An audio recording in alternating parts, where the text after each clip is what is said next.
मध्य प्रदेश में, पूरे मुल्क में कांग्रेस और भाजपा में कोई फर्क नहीं है। भाजपा और कांग्रेस ये राम और श्याम की जोड़ी है, एक सिक्के के दो रुख है। मेरी बात को याद रखो आप। जवाब होगा कमलनाथ को, जवाब होगा भाजपा को।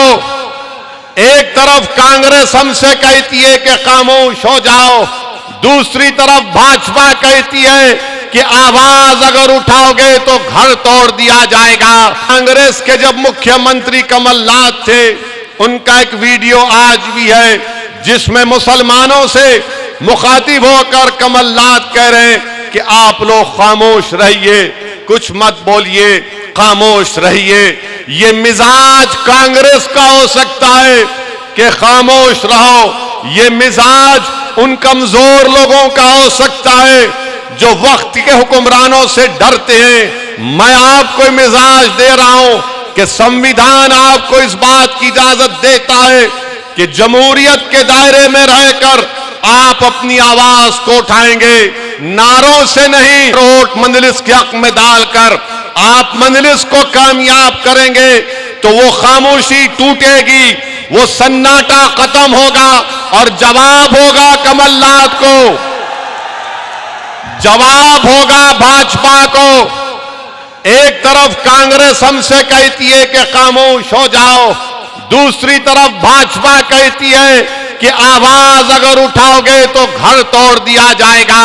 मैं बरकतुल्लाह खान के जानशीनों के दरमियान में खड़े होकर भाजपा और कांग्रेस को कह रहा हूं कि असदुद्दीन ओवैसी को अल्लाह जब तक जिंदा रखेगा मैं पुकारता रहूंगा और आवाज लगाऊंगा, क्योंकि भारत का संविधान मुझे और आपको सबको इजाजत देता है कि आप आवाज उठाएं। जमहूरियत के दायरे में रहकर हमको अपनी लड़ाई लड़ना है। मैं आपको ये नहीं कह रहा हूं कि तशद्दुद करो, बल्कि याद रखो तशद्दुद रास्ता नहीं है, वोट डालना और सियासी क़ियादत बनाना रास्ता है। तशद्दुद से कोई चीज हासिल नहीं होती। अगर हासिल करना है नौजवानों तो सियासी लीडरशिप को बनाओ। मैं यहां पर आया हूं और अल्लाह ने जब तक मुझे जिंदा रखेगा मैं भारत के कोने कोने में जाता हूं। मगर मेरा मकसद क्या है कि तुम आज जो खड़े होकर ओवैसी का भाषण सुनकर नारे लगा रहे हो, कल तुम यहां खड़े होगे और जनता तुम्हारा नाम लेकर नारा लगाएगी। ये मेरा ख्वाब है। क्या आप नेता नहीं बन सकते?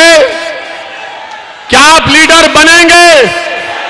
क्या आप मध्य प्रदेश के लीडर बनेंगे? क्या आप भाजपा और कांग्रेस की आंखों में आंखें डालकर अपना हक का मुतालबा करेंगे? तो फिर जब आपने वादा किया है तो नेता बनो, लीडर बनो, कायद बनो।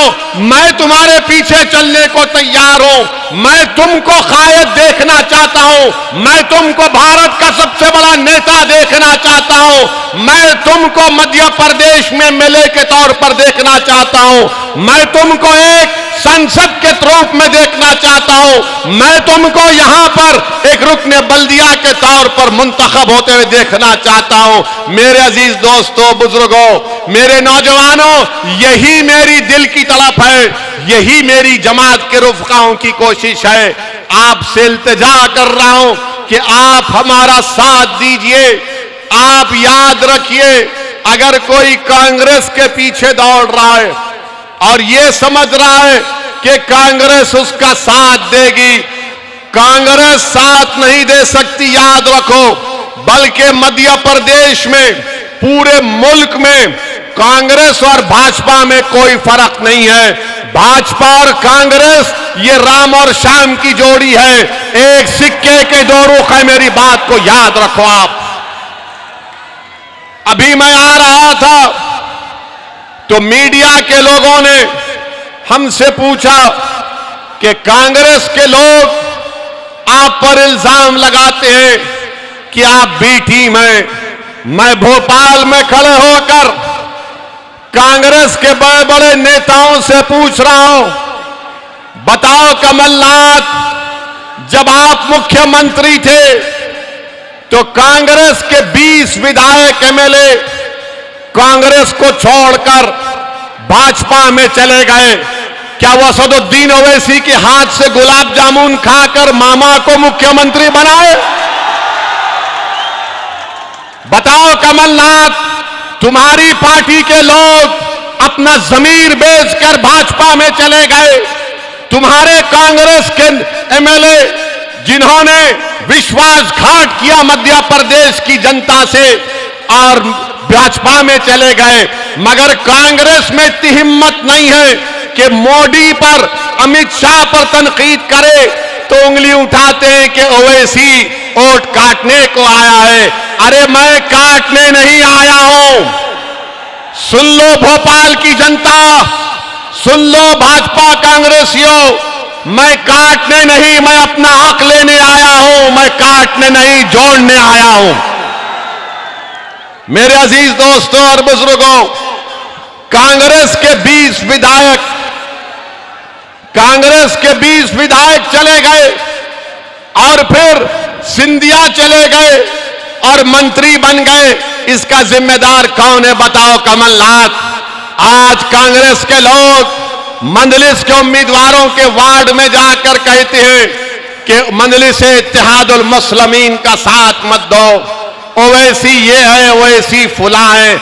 अरे मेरी कोई हैसियत नहीं है। मैं दुनिया में जब तक रहूंगा जब तक अल्लाह मुझे चाहेगा। मेरे अजीज दोस्तों और बुजुर्गों, मैं फिर से कह रहा हूं कि आपको हालात को तब्दील करना है। और हालात कैसे तब्दील होंगे? आप जानते हैं मेरे अजीज दोस्तों और बुजुर्गों कि मध्य प्रदेश में लिटरेसी रेट अगर कम है तो मुसलमानों का है। बताओ भाजपा के लोग जो सबका साथ, सबका विश्वास, सबका विकास की बात करते हैं, आपने मध्य प्रदेश में मुसलमानों को, अल्पसंख्यक समाज को तालीम याफ्ता करने के लिए आपने क्या इंतजाम किया? तो भाजपा की तरफ से आवाज आएगी, ओवैसी हमने स्कूल नहीं खोला मगर घर तोड़ दिया बुलडोजर से हमने। और आप जानते हैं कि मध्य प्रदेश में पहली क्लास से 12वीं क्लास तक 1.62 करोड़, 1,60,00,000 के करीब इन तमाम में बच्चे इल्म हासिल कर रहे हैं पहली और 12वीं जमात के दरमियान में। इसमें मुसलमान कितने हैं? बताओ भाजपा आप सत्ता में है, इसमें मुसलमानों का परसेंटेज 4.65 है। 4.65 है। बताइए देश के प्रधानमंत्री, क्या ये सबका साथ, सबका विश्वास, सबका विकास है? आपके वादे झूठे हैं भाजपा के।